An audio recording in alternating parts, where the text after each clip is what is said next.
ABD yönetiminin Rusya'nın askeri yığınağı ile ilgili istihbaratı 3 aydır Çin'le paylaştığı ortaya çıktı.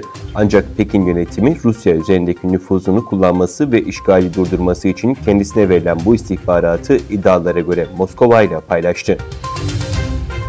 ABD Dışişleri Bakanı Antony Blinken, Savunma Bakanlığı'nı Ukrayna Silahlı Kuvvetleri'ne 350 milyon dolarlık askeri yardım yapma konusunda yetkilendirdiğini açıkladı.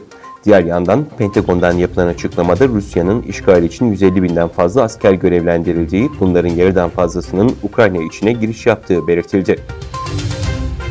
Çin Halk Kurtuluş Ordusu'na ait 8 savaş uçağının Tayvan'ın hava savunma tanımlama sahası ilan ettiği bölgeye girdiği bildirildi. Tayvan Savunma Bakanlığı'nın resmi Twitter hesabından yapılan açıklamada uçakların telsizle uyarıldığı, askeri devriye uçaklarıyla hava savunma füze sistemlerince takibe alındığı aktarıldı.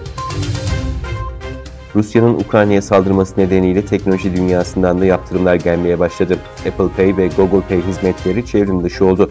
Facebook, Rusya devlet medyasının reklam yayınlamasını ve para kazanmasını yasakladı. YouTube'da devlet destekli medya kuruluşu RT'de dahil olmak üzere birden fazla Rus kanalının video hizmetinden gelir elde etmesi askıya alındı.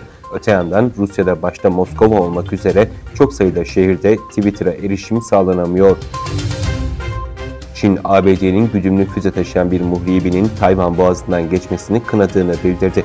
Çin Halk Kurtuluş Ordusu Doğu Cephesi Komutanlığı Sözcüsü yaptığı açıklamada ABD'nin Tayvan'ın bağımsızlığını destekleme girişimlerinin ikiyüzlü ve boş çabalar olduğunu ifade etti. ABD Donanması 7. Filo Sözcüsü yaptığı açıklamada Eric Burke sınıfı güdümlü füze muhribi USS Rod Johnson'ın Tayvan Boğazı'ndaki uluslararası sularda rutin geçiş faaliyeti yürüttüğü bildirilmişti. Finlandiya'nın NATO üyeliği için gereken 50 bin imzanın toplandığı NATO'ya üyelik tasarısının parlamentoya sunulacağı belirtildi. Finlandiya Başbakanı, Finlandiya'da NATO üyeliği konusundaki tartışmanın Ukrayna'daki savaşın başlamasının ardından değiştiğini açıklamıştı. Avrupa'da doğalgaz fiyatları Rusya'nın Ukrayna işgali nedeniyle Şubat ayının son günlerinde %50'den fazla artışla güne başladı. Çin bu süreçte Doğu Türkistan'dan sıvılaştırılmış doğalgaz üretimini ve satışını arttırıyor. Çin'in 2022 hedeflerine göre bu yıl Doğu Türkistan'dan ham petrol üretiminin 30 milyon tona, doğalgaz üretiminin ise yaklaşık 40 milyar metreküpe ulaşması bekleniyor.